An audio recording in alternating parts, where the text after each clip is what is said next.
Hi, everyone. My name is Chetna, and I'm excited to welcome you to our CIO chat series, where I have the unfair luxury of chatting with some amazing leaders. Before we start chatting, though, I want to talk about a historic figure who has always enamored me, Einstein. We know him for his brilliance. We know that he solved several of the deepest mysteries of the universe. But few might know of the adversity he constantly faced. The book, A Short History of Nearly Everything, reveals some very interesting information. Einstein failed his college entrance exams the first time round. The only job he could get was in a Swiss patent office. He published his E equals mc squared theory, which explained how stars could burn for billions of years and how radiation worked. One simple formula that endowed geologists and astronomers with game changing enlightenment. However, when published, this attracted minimal attention. After that, Einstein applied for a job as a university lecturer. He was rejected. He then applied for a job as a high school teacher. Again, he was rejected. Now, this is the author of the General Theory of Relativity, which is quoted as one of the highest intellectual achievements of humanity. But he had the world telling him he was not intelligent enough, facing intense headwinds most of his life. Now, while Einstein's contributions and the corresponding adversity he faced might be on the extreme end, it does have a parallel in today's world of disruption driven by technology, where one of the roles that faces constant challenges is the CIO role. A lot of headwinds for today's CIOs. And so the question becomes, how can they navigate through all this? How can they rise above? Well, that's the code we will aim to crack today. And we have the perfect person to help us with that. Our guest today is a leader who heads the technology practice of the largest technology services company on the globe and has worked with hundreds of C suite executives, including CIOs. Paul Daugherty, Accenture's Technology Group Chief Executive and the CTO. Paul, needless to say, I'm thrilled to have you with us. Welcome. Well, it's great to be talking to you, Chetna, and I'm really looking forward to our conversation. That was a great intro on Albert Einstein, one of my favorites. I've studied him a lot. Wonderful. So we're going to dig right into it, Paul, then. I'm going to continue with this theme of being a CIO is tough. So they have many priorities. They have to support digital transformation. They have to ensure future ready skills. And now they have to support business imperatives such as customer experience and even revenue growth. So, Paul, what role do you see a CIO play in today's world of disruption? Yeah, no, I agree with what you said. I've been saying that for a while and talking to all my CIO friends about this. Is that I think the CIO is the hardest job that there is, because of the different demands on the role. It's used to be maybe years ago it was about just keeping systems running and things like that, but the job is far from that today in terms of the requirements of a modern CIO looking to the future. And the underlying driver of a lot of this change is what's happening with technology. So while technology used to support the business, technology is much more than that now. Technology is at the heart of every business. Every business is really a technology business, as I've been saying for a while, because if you're digital, that means you need to be leveraging technology and good at technology. And that quest, of companies to really leverage technology for strategic advantage puts a lot of pressure on the CIO. And I think the way to think about it is, what does really that I stand for if you're the CIO? We say information, but that's like, only one part of the CIO's job. If you think about, the CIO and what the I stands for, on the one hand, it's infrastructure and keeping things running and keeping things cyber resilient in this increasingly complex time and thinking about blending the legacy with the cloud. It's about information, sure, the data and everything, which is increasingly valuable and increasingly strategic to companies. It's about the insights that you get from data. Another I that you could say is part of the CIO's job.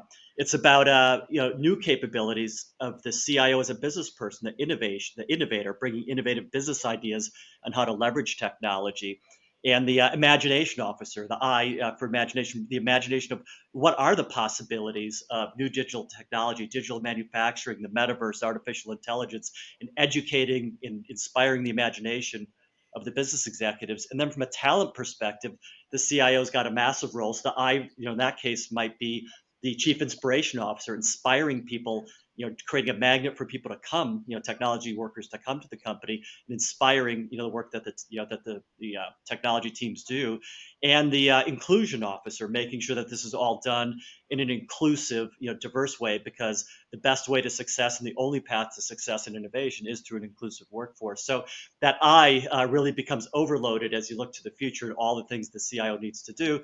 And that's why the job, I think, is on the one hand the hardest job, but probably the most rewarding and one of the most impactful that there is across any company today.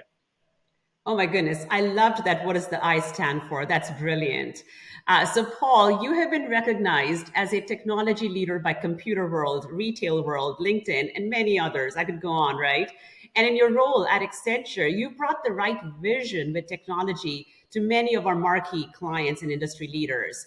So, we have a lot of technology and a lot of use cases out there. Some are recent, some are older. So, the question is, how should CIOs unpack all of this to bring true value to the organization? Yeah, I think I'll give a short answer, then I'm going to give a longer answer. I'll mix it together. I'll go back to what I said. Every business is becoming a technology business, and as a CIO or as a technology leader, you need to think about that and understand it. If there's it is about every part of every business, which I'll come back to, and exponential technology change is accelerating.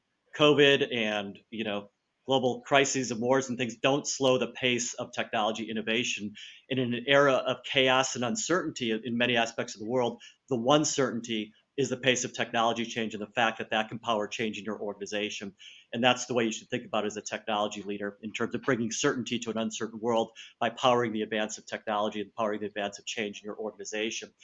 Now, if you look to the next decade and what's going to define and shape the next decade, as a technology leader, I'd submit there's 5 things you need to think about that you need to bring as a technology leader if you want to be a leader and if you want your organization to be a leading organization going forward. The first is what I touched on already, which is every part of every business will become digital, will become technology enabled. Every part of every business, and we're only probably a third of the way on that journey or less. So there's a lot of room ahead for the CIO to lead in that journey using a lot of those eyes I talked about earlier. But that's just one part of it. The second part of it is sustainability, and these are really challenges on how to frame the next decade and what you need to think about, for success. Sustainability is going to be the defining issue of this, generation and of the next decade. And how do you solve sustainability challenges in a company? A lot of it is going to be the technology, and a lot of it needs to come from the CIO. Tracking and tracing ESG metrics, et cetera, more efficient ways of running IT, which is becoming an increasing consumer of global energy, et cetera. And sustainability becomes critical on the agenda and will shape a lot of the agenda for what we do in technology. Talent is the next thing on the agenda. As I've talked about that already, so I won't dwell on it more. But the scarcest commodity, commodity is the wrong word, the scarcest resource in the next decade is going to be skilled people to do, around technology to do what you need to do. So thinking about your company as a talent, what's your talent brand as a company to attract technology talent, and how are you retaining and creating careers for the best talent that you're going to need, given that every company is a technology company. The fourth thing is the metaverse. The metaverse will come on the scene and is going to define a lot of the shape of the next decade. You may doubt that now. I'd say if you're doubting that now, I'd relate it to 1999 when many were saying they didn't need a web page, or 2013 when we said every business is a digital business, and many didn't accept it at that time. But the last decade has been defined by every company becoming a digital company. And the metaverse will reshape digital ambitions and will reshape digital opportunity more than we've seen in the last 10 years. The future ahead of digital transformation powered by metaverse related technologies is even greater. And then the final thing is there's other new technologies that are coming on that you need to start to understand. These are advances in science and biotech, synthetic biology, quantum chemistry, material science that will impact how you as technology leaders impact and implement technology in your organization. And understanding those advances, along with things like quantum computing, which in a generalized way is sense is still far away, but in terms of understanding quantum cryptography and the risk you may have today or very soon, is something you do need to understand. So there's all these new innovations around harnessing the future of what's going to come from the ongoing tech revolution is really important as well. So those are some of the things to think about, and that's what's going to shape the next decade and what technology leaders need to make sure they understand and are leading in their organizations. Oh, that's perfect, Paul. And we're going to actually jump into the rapid fire questions, Okay. getting to know our CTO in this case. And the first question is about the metaverse. And I had to ask you this because, I've heard you talk about the metaverse and it's very engaging. So the question to you is the most exciting thing to you about the metaverse? The metaverse is the most misunderstood thing, and there's a ton of fog and confusion and hype around it. So it's not about putting one of these things on and wearing it 24 hours a day. That would be a pretty depressing view of the metaverse. The metaverse is about 2D to 3D experiences. Is about blending real world experiences with virtual, and a continuum of experiences. We talk about the metaverse continuum. It's about digital twins in your factory connected to augmented workers, connected to your employees training in a virtual metaverse environment. And in that sense, the most exciting thing about the metaverse to me is the sense of how we use it to enhance our own kind of human abilities. How do we allow people to connect more effectively? There's research I was just reading about healthcare applications of metaverse technology to help patients with different that need different sorts of treatment. The human potential and the glass half full side of the metaverse has huge potential, and it's very exciting to me. And I don't think we can yet even envision the possibilities that lie ahead. And like any technology, it's got its downsides as well. And that's why our focus is on responsible metaverse, building trust and sustainability and other principles in from the start. But the opportunity to again enhance the real life we lead through the virtual experiences that augment that is the real exciting potential of the metaverse. I'm no Einstein, Paul, but I can tell that's going to be a game changer. All right. Your favorite sport or activity? A lot of different ones, but sailing is probably my favorite activity. I love to sail. I've got a sailboat, and that's my one getaway. The thing I like about sailing is a lot of other things I do. I can be thinking about different things and be distracted, but when I'm on my sailboat and I'm watching the winds and the tides and the waves and thinking about where I'm going, nothing else is in my head, and it's the perfect mind clearing, beautiful experience for me. Wonderful. An important trait in folks you look for if they're joining a technology company like Accenture. Easy ability to learn, because we hire people not for what you know today, but what you're going to be able to learn in the future. That's what's critical. Things are changing so fast. You talked about the metaverse. I would submit to you that the top 5 jobs of 5 years from now are jobs that don't exist today.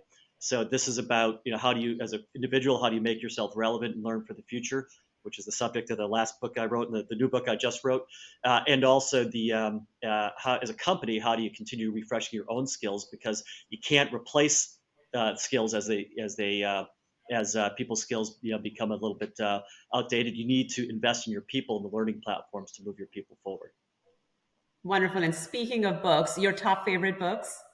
Yeah, I read a lot of books. That's a hard one for me. But one of my hands down favorites recently was Kai-Fu Lee's book, AI 2041, which is brilliant. If you don't know Kai-Fu Lee, he's one of the most brilliant AI scientists around. He's also a leading venture capitalist based in China, Sinovation Ventures, and he wrote a book that's about the future of AI in 2041. And he partnered with a science fiction writer, so it's half science fiction and half fact about how the technology makes that science fiction come to life. A beautiful book, well written and very inspiring. So I'll leave you with that one. I'll give you one other too, since I read a lot of tech-oriented books like that. But the other thing I love to read are things about storytelling, because that's, I think, of my job. My number one job, I believe, is storytelling. In, articulating how the world is changing and what our vision is and what our strategy is through storytelling. And I just went through the Epic of Gilgamesh and read a lot of different translations of it. It's the first really recorded human story, and understanding what that story looked like and how storytelling evolved from there is really fascinating. That is fascinating. I'm going to put them in my Amazon cart right after this. And the last one on the rapid fire, Paul: innovation or diversity? That's a false question. Like, you can't answer that. So we've done research around this. Is that inclusion equals innovation? We've written a report on this, and which shows that if you want to get innovation, you better have inclusive teams, because inclusive teams are the way to generate innovation. I firmly believe this. We're sponsoring a award with Fast Company called Best Workplaces for innovators, and it's focusing on this issue. And proving that the companies that build inclusive cultures, like we're focused on at Accenture with our 50-50 gender diversity pledge by 2025, have demonstrably more effective innovation as a result. And if you're thinking about this as a CIO, and CIOs and technology leaders own billion-dollar technology budgets at many companies, that are and those investments are what will shape the future. And it's our obligation. It's not a choice. It's an obligation. If you're creating the future and investing the billions of dollars in shaping the future platforms, it's the obligations to do it in a way that's inclusive, that's creating the right opportunity for future people of all kinds. And the only way to get an inclusive future world enabled through technology is to have an inclusive team building it from the start. Oh, I love that. All right, Paul, I'm going to go to our final question. So you've accepted the FASB Award for Ethical Leadership, and you've written the book, actually books, literally, on how to apply ethical principles in AI and other technologies. So in your mind, what are the CIO's obligation to leverage technology for good? And you've already touched upon sustainability, but I would say technology for good and sustainability. And how do they practically execute on that? I think I would boil it down to trust. I think the as any technology leader really need to think about the role of trust, and that's what I talked about when I did the address to FASB, for this award. And the I think trust is both a differentiator and an obligation. It's a differentiator because in the era we're moving into, with more immersive experiences for your customers, more customer information that you want to create the products and services that you think the customers want. You think about the opportunities of the metaverse. You think about new artificial intelligence that can anticipate what people need. Your ability to succeed as a business and get the data you need to create those experiences is going to be contingent on the trust you establish with consumers and customers and citizens and your workers. And so trust becomes, in my view, trust is one of the biggest differentiators going forward. It is an essential part of your strategy. And think about how every interaction you have generates the trust you need to then create those experiences and services for your customer. And it's an obligation for the reasons I said earlier. We are shaping the future. We are in a privileged position to be living at a time in human history where exponential technology is reshaping the world we live in.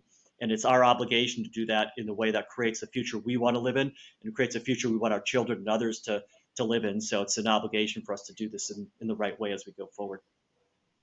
Oh my goodness, Paul, this was amazing. I'm feeling that I've learned so much and I'm feeling inspired and I love the passion.